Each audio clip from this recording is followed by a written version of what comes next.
The Chicago Bears became the first team to elect a new head coach of their football team after they hired Matt Eberflus to be the lead man for their coaching staff. And not only do I think is it a good move for the Chicago Bears, I think it has potential to be the best head coaching hire of the 2022 offseason.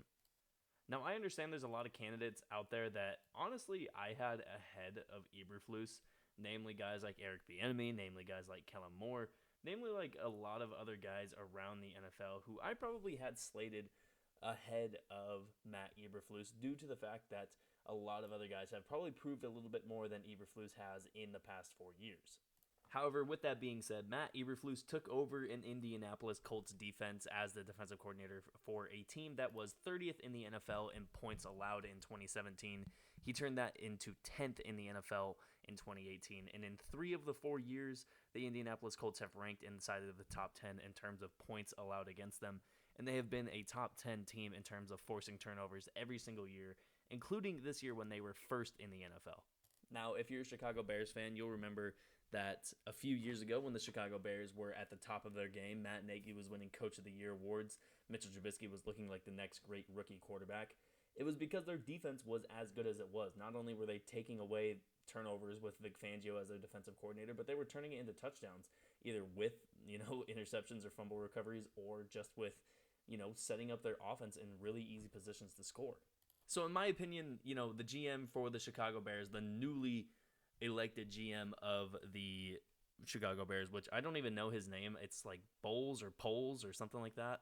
Yeah, Ryan Poles. Poles was, I believe a Chicago Bear like 10 to 12 years ago when he was actually playing in the NFL, believe it or not. So a lot of things are looking decent for what the Chicago Bears have done over the past 2 weeks. Not only hiring Ryan Poles, to start, you did a good thing by firing Ryan Pace and firing Matt Nagy. That's been probably 2 years in the making, probably 2 years too late, but hey, you might be able to salvage something out of Justin Fields. And with, hiring a good guy at GM and hiring a good guy at the head coaching position, you've got two things right in a row. And so far, the offseason's looking great for Chicago.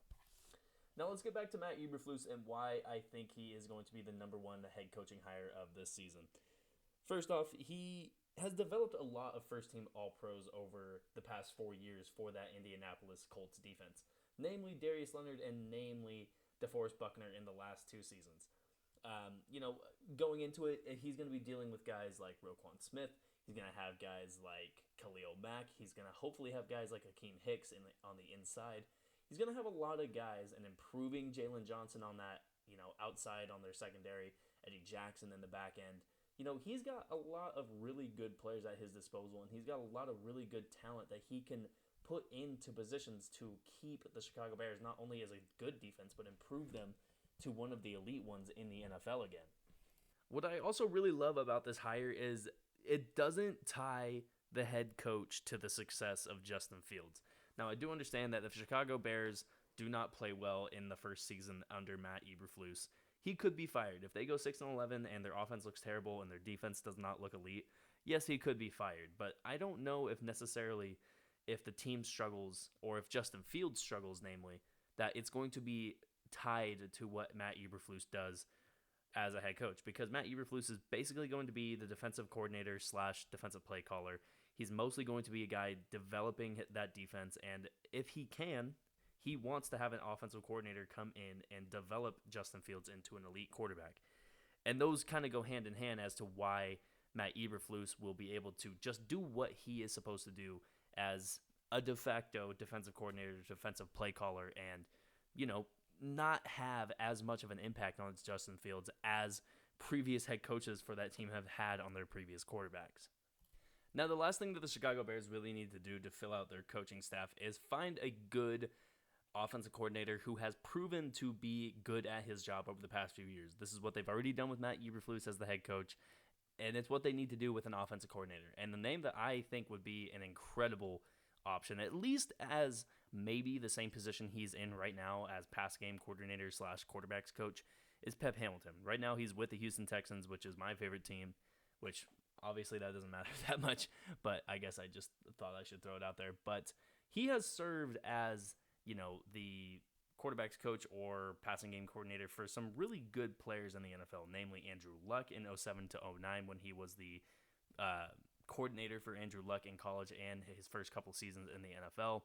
The last couple of years, he's been with the Chargers with Justin Herbert, and he's been with the Texans this year with Davis Mills, developing Davis Mills into having possibly the best statistical quarterback season that we saw from any of the rookies this year.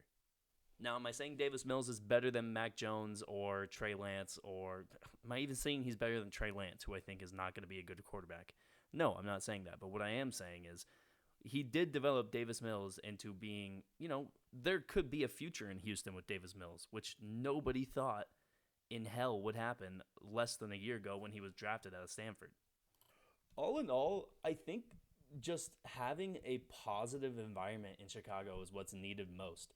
You're talking about a team who in the past 15 years has had quarterbacks by the name of Jay Cutler, Rex Grossman, Andy Dalton, Justin Fields, Nick Foles, Mitchell Trubisky.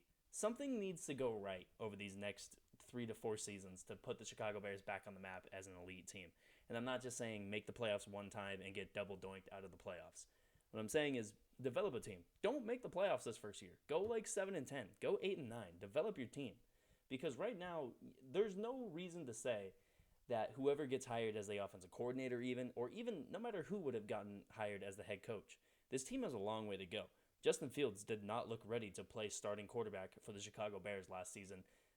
Whether it was the game he got sacked 9 times, whether it was any game that he threw multiple interceptions, whether it was any game that he got hurt, whether it was any game that he just didn't look good and got benched.